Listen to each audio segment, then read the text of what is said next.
Shahad Abu Salama is a Palestinian academic who worked at Sheffield Hallam University. That was also where she studied for her PhD.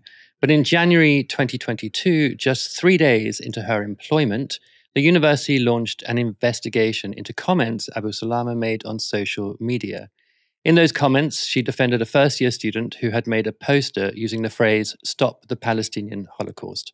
Novara Media reports this. Abu Salama wrote that she wouldn't use such a politicized word herself, but that she could understand why the student would. Maybe she thought she'd garner European sympathy by evoking the Never Again slogan, Abu Salama wrote. Colleagues mounted a campaign in defense of Abu Salama, and the investigation was dropped shortly after it began. But far from that being the end of Abu Salama's ordeal, it was merely the beginning. The Novara Media report goes on to say this. But in June 2022, a second complaint was made about comments made by Abu Salama that could have fallen within the controversial IHRA definition of anti-Semitism. An investigation was launched by human rights barrister Akua Reindorf, who cleared her of any wrongdoing. At that point, Abu Salama wanted out, and she entered into an ACAS conciliation process to agree the terms of her departure. Those terms included a mutual non-disparagement agreement with the university, so an element of confidentiality and a promise that neither party would criticize the other publicly.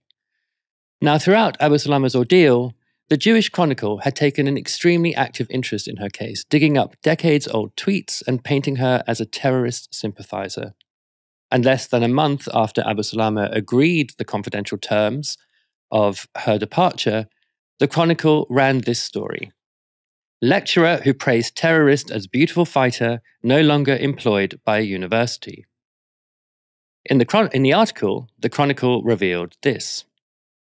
The disclosure made to this newspaper by a senior university official came on the eve of an announcement today that Sheffield Hallam is about to build a second southern branch at Brent Cross in the heart of North London's Jewish community.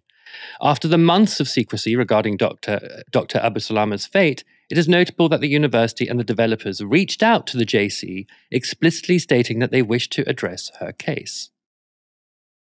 So, according to the Jewish Chronicle, the university appeared to have deliberately breached its confidentiality agreement with Abu Salama and perhaps even provided information to a newspaper that had been, in my opinion, harassing her.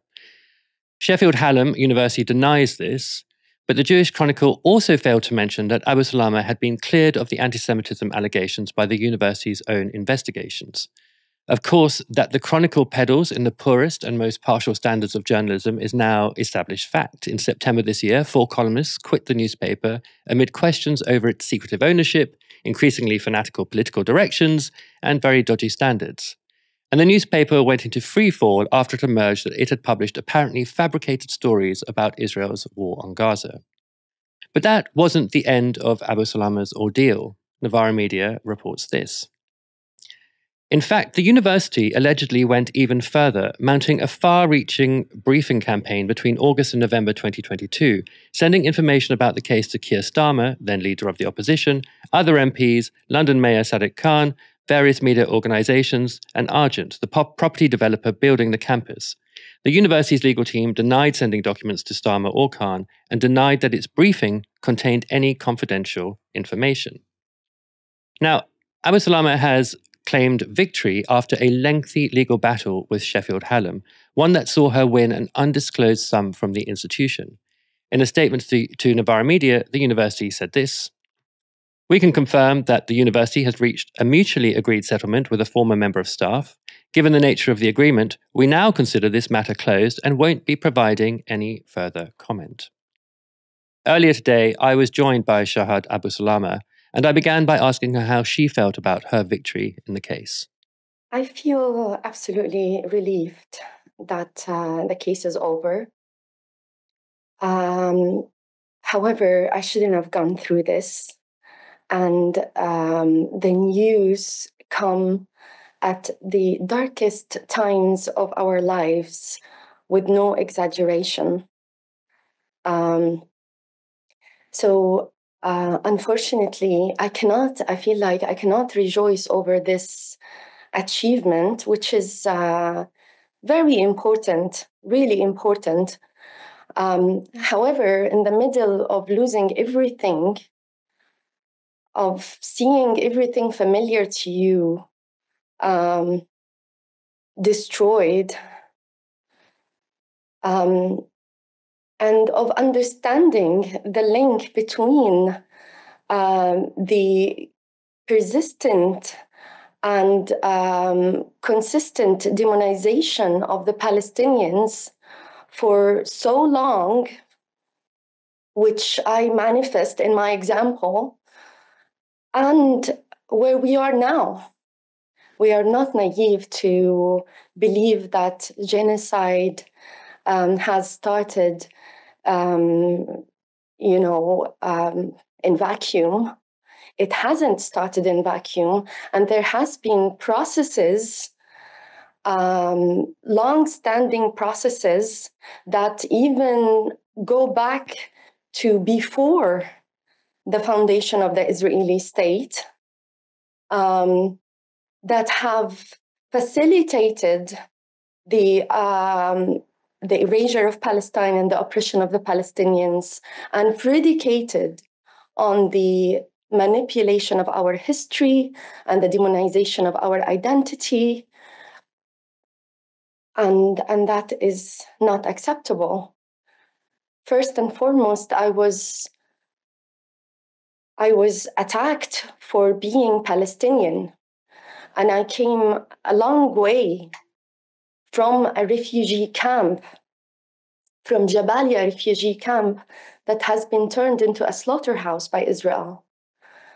And I earned a PhD from Sheffield Hallam, and was excited to join their staff and start teaching, until I became under attack by Zionist media, and particularly Jewish news and the Jewish Chronicle. And my university, where I studied and taught, was the one that unfortunately made me vulnerable to all this backlash. Your suffering is very evident in your voice, and I really don't want to drag it out. But I do want to ask. You talk about these methods for delegitimizing Palestinian identity, Palestinian voices. One of the ways that appears to have been done in this case is the Jewish Chronicle publishing stories about you earlier on in the case, and then later. What was it like for you to see that attack happening on the pages of a British newspaper? So I relocated from Gaza to the UK in 2014 to join a master's at SOAS, the School of Oriental and African Studies. And since I stepped foot in this country, I became aware of how vile the Jewish Chronicle is. And it's a platform that shouldn't be taken seriously. It has no integrity. It has no ethics, and no moral compass. And all it does is whitewash Israeli crimes and glorify its image before Western audiences, and particularly before British audiences. So I wasn't surprised by the Jewish Chronicle tarnishing my reputation or misrepresenting me. This is an agent of the Israeli state, and as a Palestinian, I expected to be hated by agents of the Israeli state. But the hurtful thing is that the university has reached out without any prior consultation to the Jewish Chronicle and other hostile media, while knowing that I am a vulnerable member of their community. Um, I was at the time, I was a refugee in England, and like existing as a Palestinian is enough struggle, really. And to be hounded and attacked and chased and harassed for just existing, for just being, for just speaking about our experiences of growing under occupation, of surviving all these acts of mowing the lawn in Israeli parallels. And to see my university basically compromising my well-being and not honoring its own duties of care towards its student and staff member, and all that for what?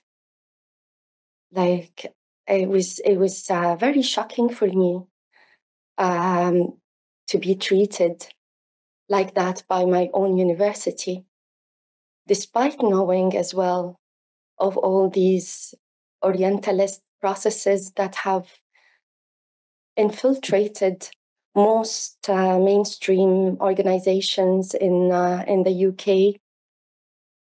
It was still hurtful for me to be in the face of such treatment, and it was unprecedented in my university that a member of staff is treated as such.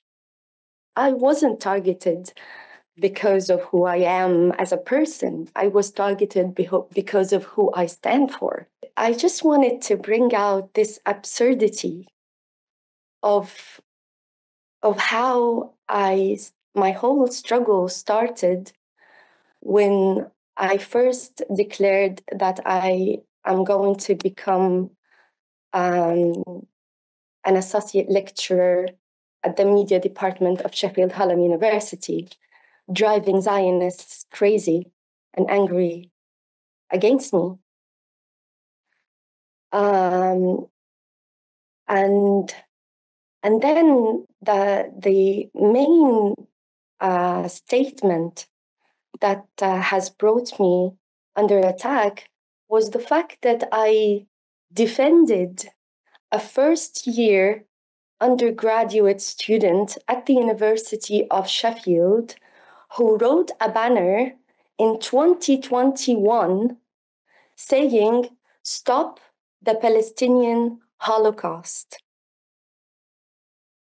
And where do you begin to unpack the absurdity here, especially when I am right now standing in front of you and my home, my family home, has been destroyed on 3 stages during the Gaza genocide. Not to mention the dozens of people whom we've lost, including children that were barely, that have barely had a chance to live. My home, in every stage of destruction that was inflicted on Gaza, in every invasion that happened against Jabalia refugee camp in particular, has faced another phase of destruction. The first time they invaded Jabalia, they bombed it 3 times.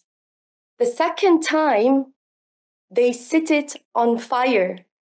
And the third time, which we learned of only last week, our home was razed to the ground, and it is as if it had never existed. It was a 6-floor building that hosted us and hosted my brother's family and hosted other families as well who are now destitute and have nowhere to return for. So we are watching Holocaust actually being inflicted on our people. And the Zionists are offended by how we describe our own experiences, but not by the crime. It is outrageous. It is just simply outrageous, and it shouldn't be acceptable. And it should make every person with any shred of humanity to wake up and speak up and realize that if this is allowed, if such travesties of injustice are allowed against the Palestinians, how can they guarantee that they will be safe from it?